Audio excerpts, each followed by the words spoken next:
Hello, everyone. I'm here with Jay Smith of Speaker's Corner. So he's across the ocean from me. And Jay, before we get into our topic, what do you do at Speaker's Corner? Well, every Sunday I go down there with a team of people, mainly from our workshop. They could be from all over United Kingdom. Many of them live here in London.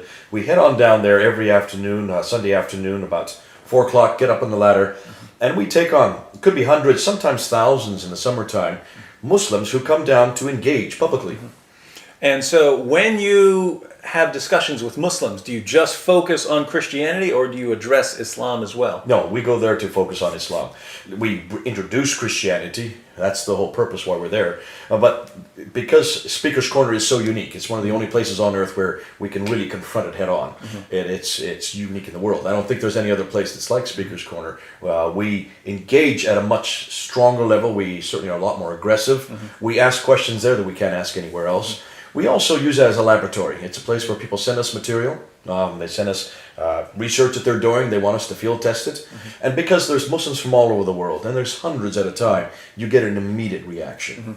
Now, that's actually what I wanted to talk to you about, because one of the things I've experienced in the West, Sam Shamoon and I do a show called Jesus or Muhammad. We write articles, we do blog posts, and there are lots of even Christians who strongly resist the idea that Christians should be criticizing Islam. I've been told by many Christians that what we need to do is focus on preaching the gospel and building bridges. And we shouldn't criticize Islam because it's so offensive to Muslims that it's going to sever any kind of relationship we might have, and it's going to just destroy the Muslims' ability to ever hear the gospel. Now, have you encountered that sort of attitude here? Yeah, I think especially here in Britain, I think it's more pervasive than what you get even in the United States. I think it's this grace method, they call it here, is the status quo of all the churches. But I think, David, what we need, when you even ask that question, it's offensive to Islam. And well, whose agenda do you think that is?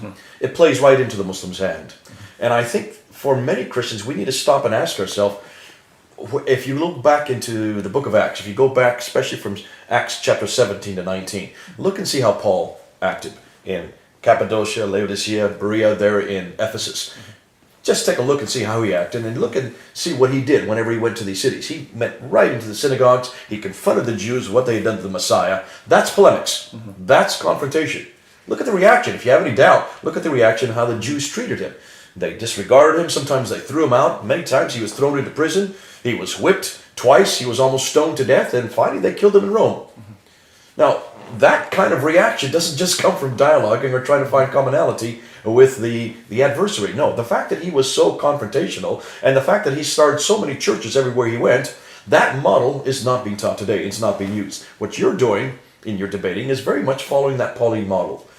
And if this is good enough for the first century, I don't see why it should be good enough for the 21st century. Well, that would be the objection, that we kind of have. We're in a different age now, right? We're in a different age, and I mean, just try to think about it. I'm just playing devil's advocate now, but try to think about it from the perspective of someone Christian who has a ministry, right? They have a ministry reaching out to Muslims, and they're trying to show, hey, that Christians are very loving people, because lots of Christians do want to compare Christianity with Islam, and Muslims have seen a lot of the violence, the terrorism that comes from their religion. And so lots of Christians want to say, look, you see how gentle and loving we are. Wouldn't you prefer this? And then someone like you comes along and starts blasting and blasting and Muhammad's this and Muhammad's that, and look at all the horrible things Muhammad has done. And some Christians will even say, hey, you're hurting the work that we're trying to do, building these bridges. And I think that's a valid criticism. Many Christians feel not only threatened by what we're doing, they might say it even goes against, it's counterproductive to what they're doing.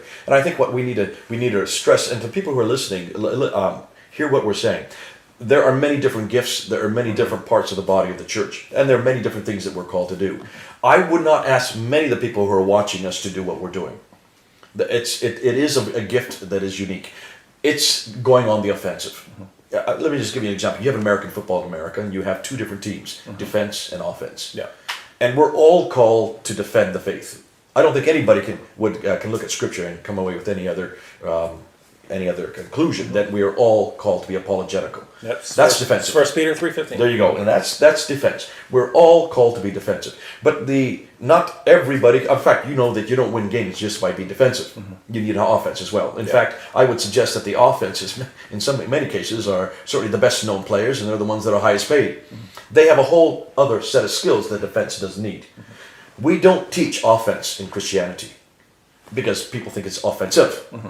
They think it's not Christ-like.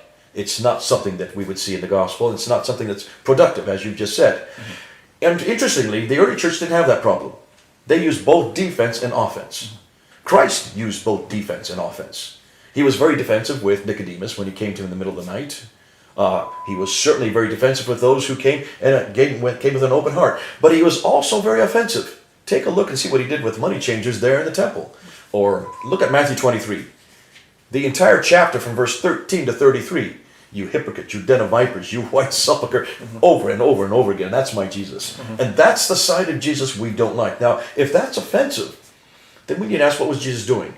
Of course he was offensive. The gospel, by definition, is offensive.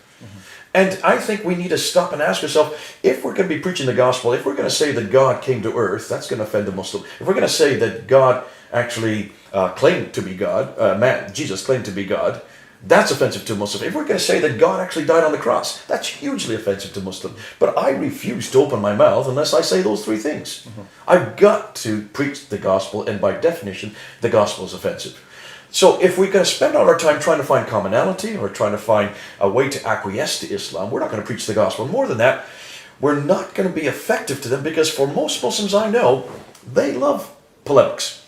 If you have any doubt, just come down to Speaker's Corner and see how they work and how they not only communicate, but look and see their leaders. Go up on YouTube, and I encourage you to go up on YouTube and look at the over 43,000 videos out there that are confronting Christianity. Now, can you tell me that Muslims don't like those videos? Do they not produce those videos? Do they not consider them to be effective? The fact that they're producing those videos that are highly offensive to us, but for them, as far as they're concerned, this is the most effective way to communicate what they believe is their own truth. Now, if they see that as not offensive, then why would they think what we're doing is offensive? And I think for many of us, we need to change and try to incarnate what we're talking about. I rarely find Muslims that get offended by what I'm saying. I'm sorry, let me cut. They get offended not by what I'm saying. Many times it's my attitude. And I think we need to be careful. I find when I ask many Muslims, how would they define a Christian? You know what they tell me? They say that Christians are weak, Christians are timid, Christians cannot defend what they know. They don't know very much to begin with. Now that's a huge indictment against us, but that's the way we come across. We come across as ineffectual, we come across as timid, we come across as unknowing, and more than that, not able to even defend what little we know. I don't see that in the New Testament. I don't see that in the ministry of Paul. I don't see that in the ministry of Jesus Christ.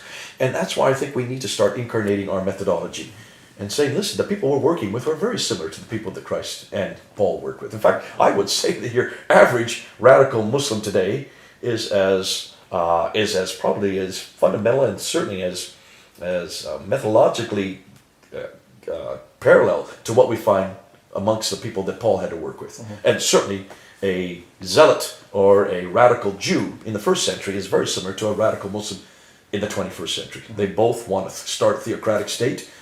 They both believe that violence is perfectly acceptable to use. Saul was that way. He was a radical Jew. Just take a look at Saul and see if he's not very parallel to many of our radical Muslims that we're dealing with. Because of that, I think we need to go back to that standard. We need to go back and find how is it we can not only reproduce what was being done in the first century, but how can we start being a little bit more effective in our methodology? But going back to something you said earlier, I think is very important. You wouldn't have any problem with a Christian who says, I'm just going to focus on the gospel when I'm dealing with Muslims. I'm just going to present the gospel. I'm not going to criticize Islam. You wouldn't have any problem with a Christian saying Please that, do right? that. And I would say to those watching, the vast majority, you will have to do that. The vast majority are called to, in fact, we're all called to do that. I think we all start there. I think what happens is once you start there, sooner or later, you're going to start introducing the gospel. Yeah, please do. And I'd say, please get the gospel in there. Don't just talk about the weather. Don't just talk about what's in the news. Get to Jesus Christ. As soon as you introduce Jesus Christ as God, they're going to start asking questions. What are you going to do then? Walk away? Not answer the questions, not try to take the same question and throw it right back at them. You've got to, at some point, be confrontational. Otherwise, you're not preaching the gospel. Now, what we're doing is the next step. That's going and starting, and what I would say is actually go on the offense. As a good pacifist, I like to use a Marine as my model. The Marines are the ones that go in and do the frontal assaults. They get the beachhead. I don't know if you know, but I was a Marine at one time as a pacifist. I did the 12-week training there in Quantico, and I refused my commission when I finished. Because you're a pacifist? Because of my pacifist ideals. You know, I went in there undercover just to see why people would go to war. If I'm going to be a pacifist, I want to find why the other guys went to war.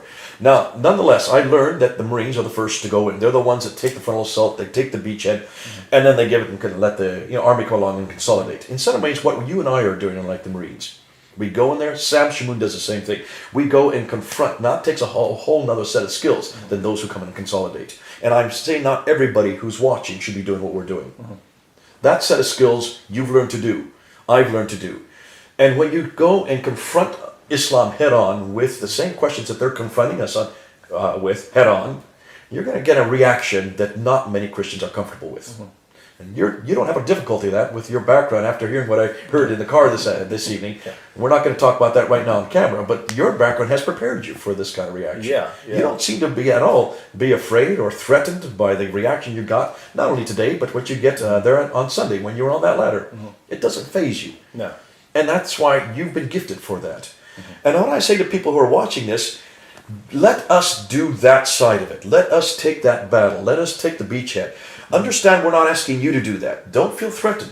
All you're called to do is defend the gospel. A few of us are called to go on the offense. But please stop telling us we must not do that. Because if you're going to tell us not to do that, then what are you going to do with Paul? What are you going to do with Jesus? What are you going to do with the early church? What are you going to do with every one of the disciples? Every one of them was hated. They were persecuted. They were all jailed. They were all flogged. And they were all killed, except for John. Now stop and ask me. Why would they be hated and persecuted? Why were they all thrown in jail? Why were they all flogged? And why were they all killed if they were not confronting? They were building bridges. There you go. That building bridges doesn't cause that. Building bridges can lead to that, but sooner or later, leading to what? You've got to lead to the gospel, and that will confront.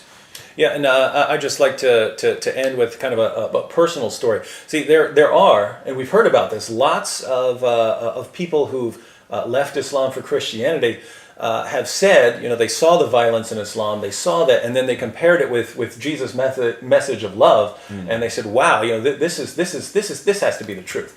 And so there are Muslims like that who they just need to hear the gospel. But I also know people who have converted to Islam, and they would never even have considered Christianity as an option if they hadn't seen problems with Islam. And I found this with my friend Nabil, who became a Christian after years of having this discussion. He didn't tell me until later after he'd become a Christian, but he said that when we were having discussions about the resurrection, right, he would realize that I'm presenting a good case for Jesus' death by crucifixion and his resurrection from the dead. But he said in his mind he was thinking, even if David could convince me with 99% certainty that Jesus rose from the dead, I am still 100% certain that Muhammad is a prophet, and so David's case fails.